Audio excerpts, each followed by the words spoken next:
This is a sort of a strange feeling here, thinking, I'm seeing people, well, I haven't seen in a few years, 50? Anyway, something like that. And so here is just, I have some very, very brief reflections. It's a challenging topic, how Reed shaped me and what Reed meant to how I've continued to think and live and work. I graduated from high school in L.A., as it turns out, in 1959, and I was pretty much at the choice of Reed or Stanford. My parents could not afford to send me east, which is what I really wanted to do, and it was a pretty easy decision between Reed and Stanford. I wanted to get somewhere that it was as different from high school as it could possibly be. I didn't want any pep rallies. I didn't want any sport, any of that stuff. I wanted to go where, I had an inkling that there was a bohemia out there. I'd had that inkling already in L.A. because there was, you may think these were the really olden days, some of you, but this is when the beat culture was emerging. So I knew about that, and I wanted to get to Reed because that's where I thought I would be as free as possible from the deadly conformity of high school. So there I wound up in the fall of '59, and there I was with a few hundred other misfits. It was, there everybody was smart, everybody was a misfit. It wasn't like being in high school and being the only one who combined those things, but everyone. And I could, if there weren't parents here, parents of current Reed students or potential Reed students, I would go on and on about what happens when you get a bunch of very bright misfits together and don't bother them too much with rules, too many rules anyway. Yes, there was sex. There's also drugs, even in the early 60s. Reed students were very creative when it came to mind-altering substances, and this is, before marijuana was widespread or anything.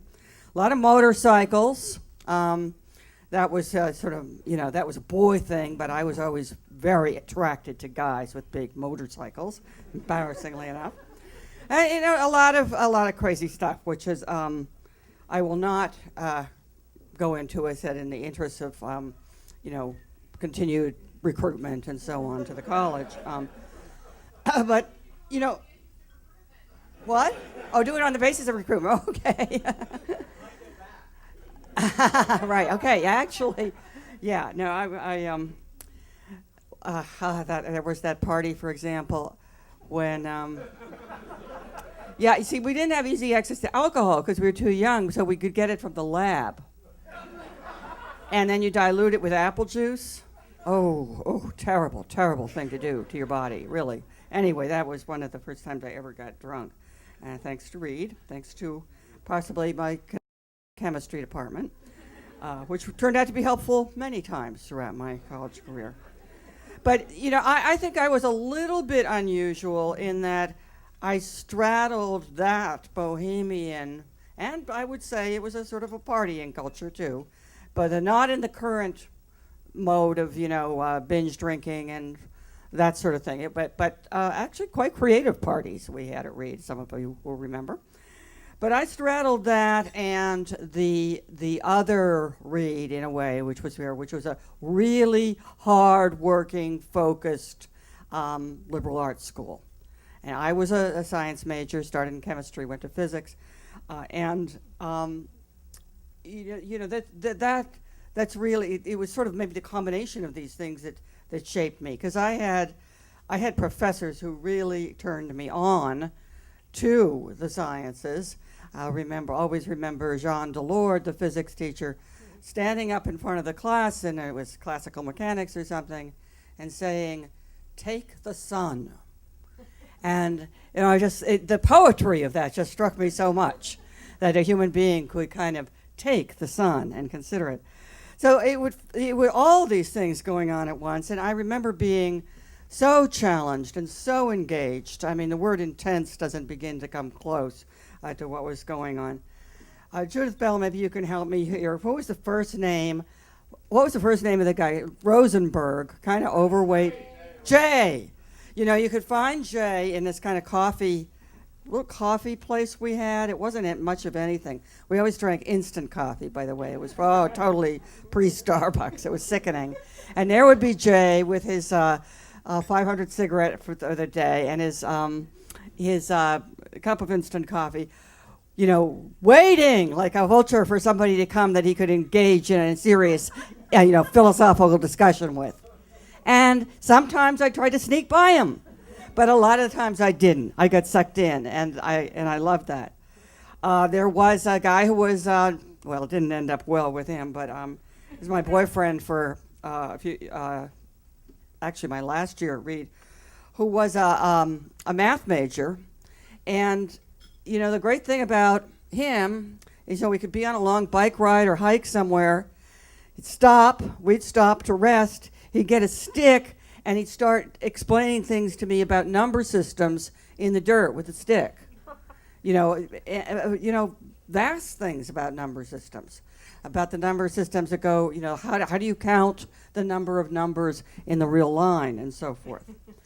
And then on a more political note, because I was not a left-winger or a political student in those days in any way, was another Reed student, Jonathan Schwartz. I don't know if anybody remembers him.